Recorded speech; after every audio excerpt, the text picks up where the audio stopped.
So when you trade a player like Erik Karlsson, for example, like we saw it this past year with like guys like Patrick Kane, like it's just a completely different animal when you're dealing with that level of a player, right? A superstar player.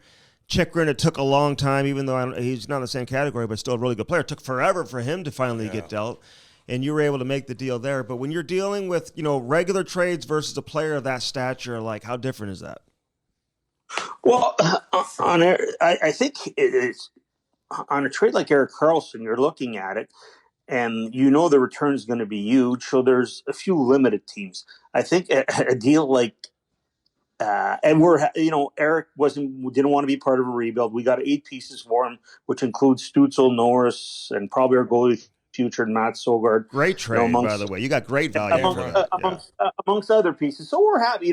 I think Erik was at a stage where he didn't want to be part of a rebuild, and we were rebuilding, and we got 8 assets for it. And some have turned out. Most of them will turn out if you haven't. But in a trade like Chikrin, you're dealing with a GM that is very stubborn, and he's admitted to me that he's very stubborn, and he was going to wait until he got what he wanted. And I think what helped us is that other teams, Arizona had to take money, and in our case, we didn't have to take money. It was just a straight hockey deal, and it was a year and a half in the making almost, and we were fortunate enough to get a hell of a player. Like, he's solidified our back end like no one else has. He's even better than I thought, and that I don't say that a lot. Like, he snaps the puck, he shoots it. He's way better defensively. Not that he wasn't good as far as breaking up plays with his stick and his range.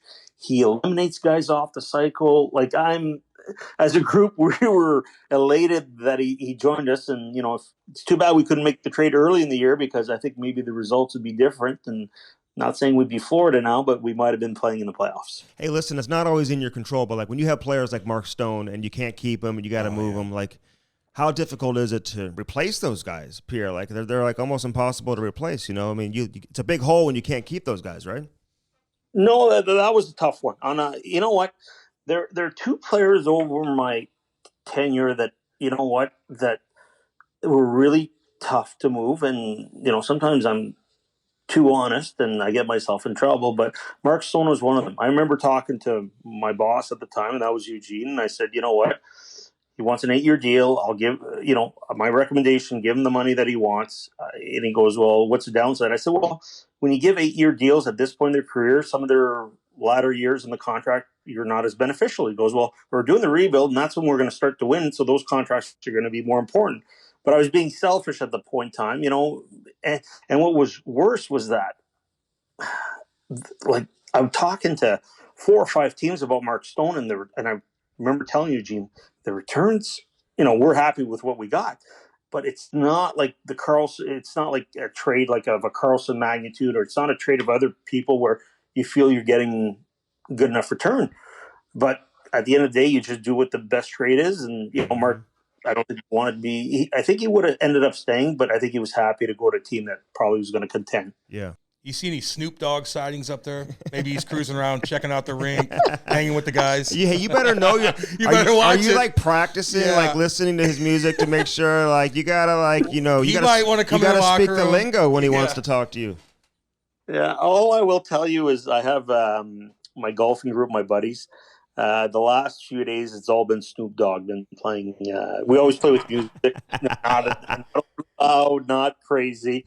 But the last few days, it's been some Snoop Dogg. But it's you know what? Considering the ownership process, it's been a lot of fun. It's not a lot of times that a GM gets a chance to meet with 7 potential group about ownership and discussing future vision, team, and knowing that someone's going to come in with really deep pockets and help you get to that next level. So it's been a lot of fun. Hey, what's this going to mean though to the franchise? Like to get new ownership.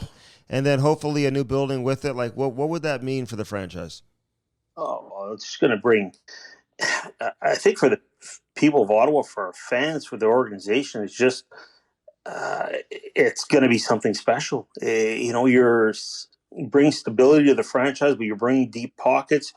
You're helping ensure a winner for many years to come. I think it's great for all parties invested here.